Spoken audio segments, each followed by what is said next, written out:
Welcome to a special edition of Legal AF here on the Legal AF YouTube channel. I am so honored and pleased to have Michael Cohen join us. We had to bring Michael Cohen on.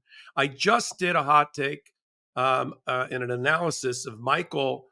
I mean, on paper, it looked like, the headline was Michael Cohen loses case at United States Supreme Court. But it's so much more than that. It has to do with whether we're going to live in a country where we're okay with jailing people for expressing their First Amendment rights, or we're okay with having people in jail, the political enemies of the president that's in power. This Supreme Court seems to be okay with that. I'm not okay with it. And I know Michael Cohen isn't. As I was doing the hot take about it, that's up there right now on our new network, our new channel. I thought, I got to get Michael. There's no one who is a better advocate for what happened here, why he brought the case, the importance of the case, and what this means as we're facing a guy, the only man now running for president, who's threatened to use the military against U.S. citizens, jail his enemies. He's not the only one. Everybody in his inner circle is running around saying that we're going to jail the press, we're going to jail Democrats, we're going to jail podcasters and all of that. And standing up against that is Michael Cohen, one of my fellow podcasters and friends. Let's bring him up. Good Michael, to be here with you, Mike. You too. Good to see you, even if it's just on camera right now. So, Michael, why don't you bring everybody up to speed about, because we have to imagine there's going to be a group of people who know you but don't really know what happened to you and how Donald Trump arranged to have you re-jailed, put in solitary confinement just because you wanted to express your First Amendment rights, and then what happened to the United States Supreme Court. Let's kick it off with that, because I think that's something everybody really is starting to get tingly about, given Donald Trump's stated position while he's campaigning that he's going to jail the enemy. And if anybody thinks that's just rhetoric, that's just some sort of weird message, Michael Cohen is a victim of it, and we're here to talk about it. Go ahead, Michael.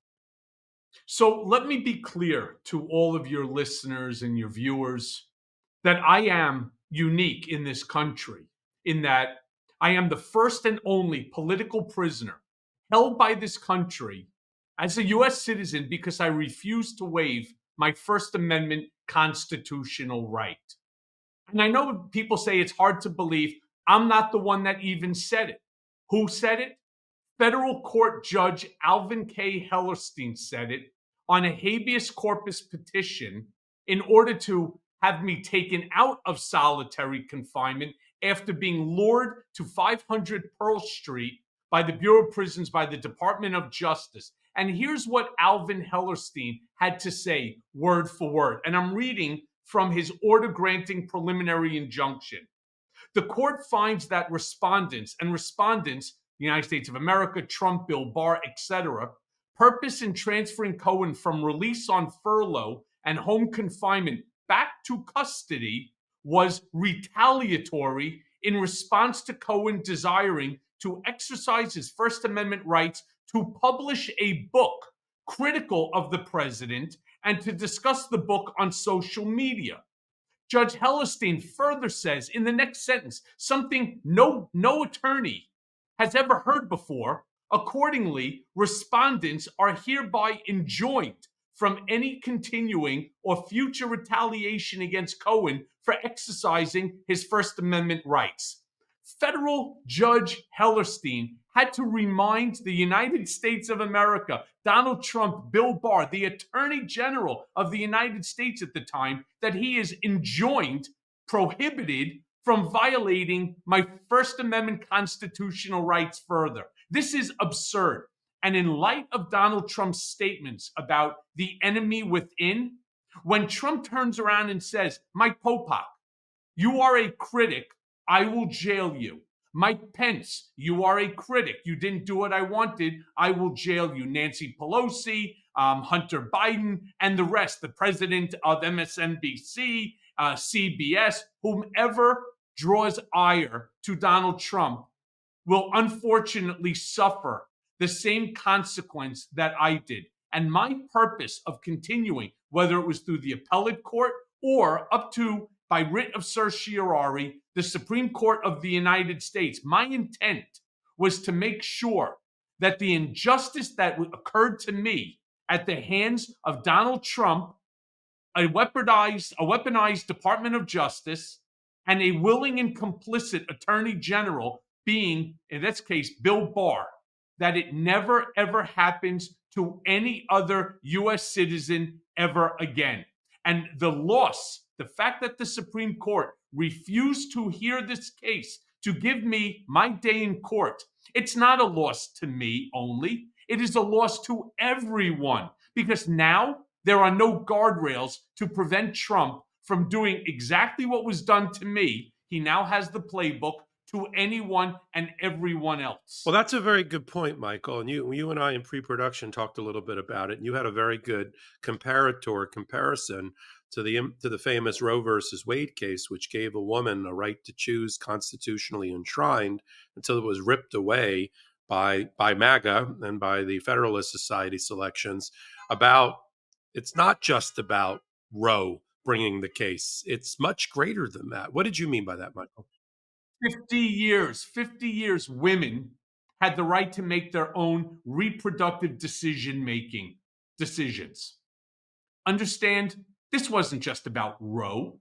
She might have been the plaintiff in the case, but think of it like any class action lawsuit. It would be Michael Cohen et al., meaning all people who are similarly situated.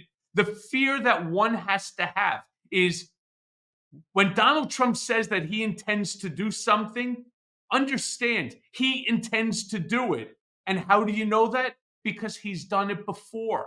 And I am the proof of that. And he will do it again. And this I know to be for certain. Yeah. And for those that are kind of tuning in late to our democracy or to this channel, there's nobody who was more of an insider than my friend here, Michael Cohen. I mean, whether you called him the consigliere or the fixer or the Michael Clayton for Donald Trump. I mean, Michael, you played the role that we're now seeing Boris Epstein play, who you know well. And I want to talk about Boris Epstein and this legal principles document that just got leaked with the potential attorney generals for Donald Trump and Boris's role in that, because you have a unique perspective having worked with him, or him having worked under you, if you will, at a certain point. And so there's nobody who know when you look at our audience and you say this is going to happen for certain, they can bank on that.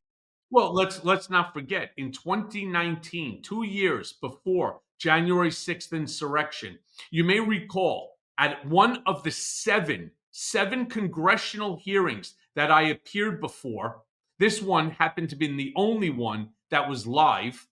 I turned around and I warned the American people that my biggest fear is that if Donald Trump loses the 2020 election, I was the first to say it. If Donald Trump loses the 2020 election, I fear that there will never be a peaceful transfer of power.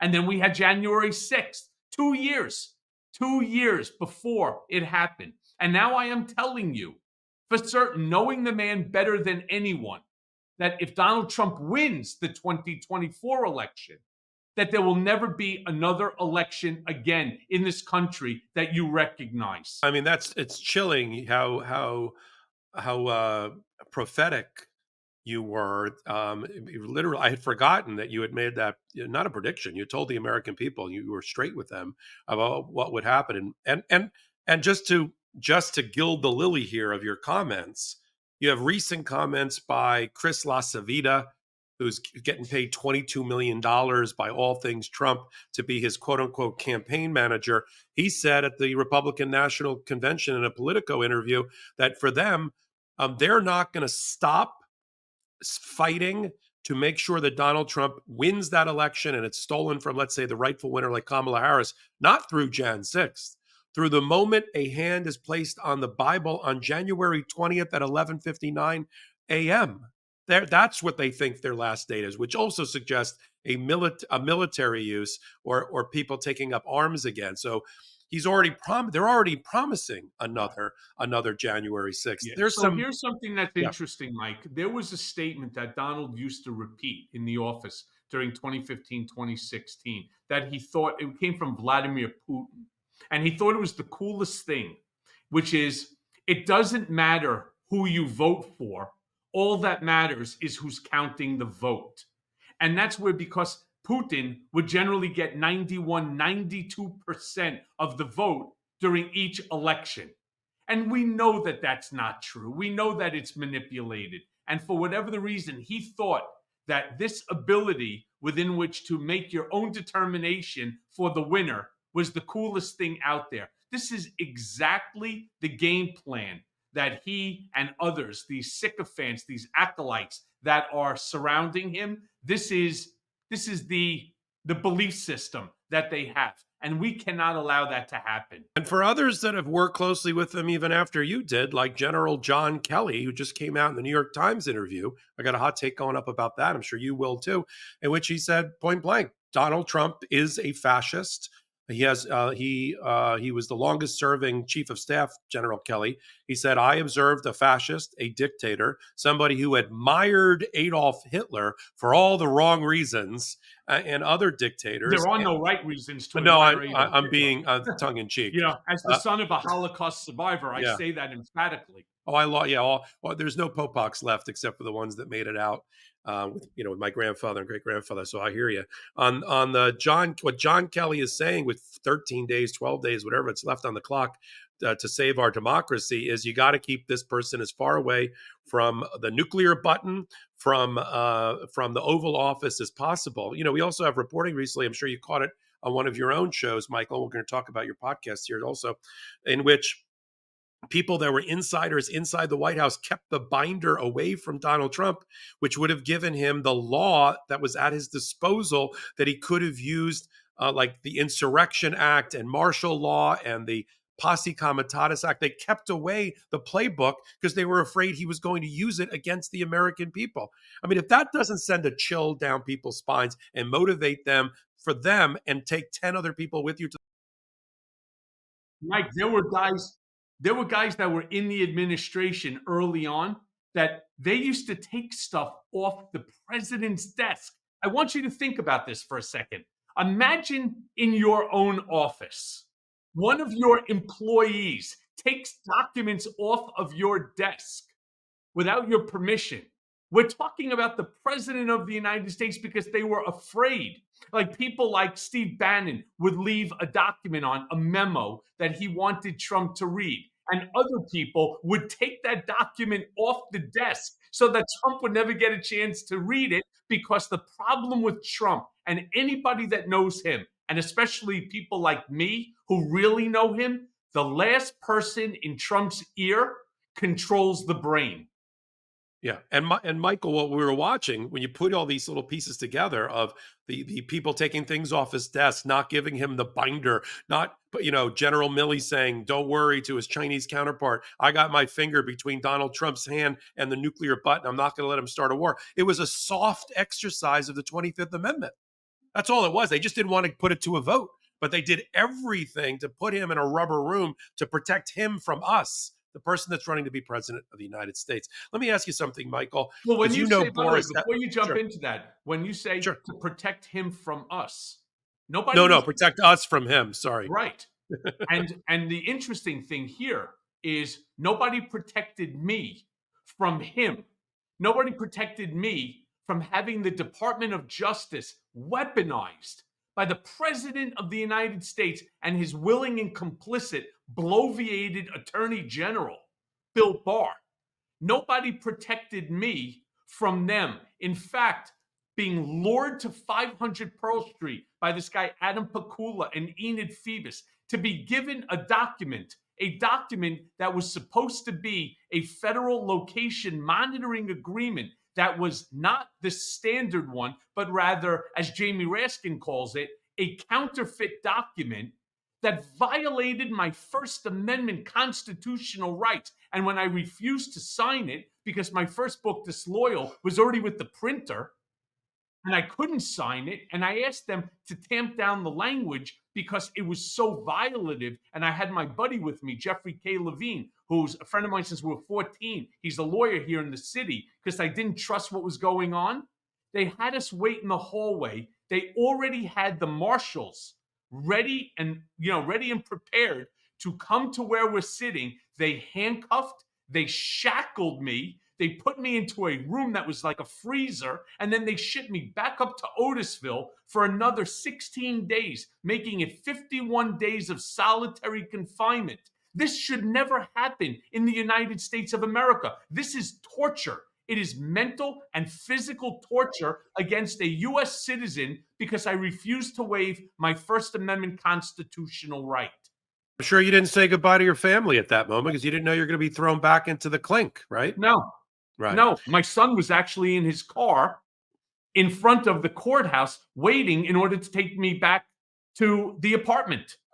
So I think, yeah, Michael, on behalf of America, you've suffered enough for America, but I'm glad you're telling your authentic story in various places. For those that are just coming to Michael Cohen for the first time, as you know, he's on the Midas Touch Network and in other places.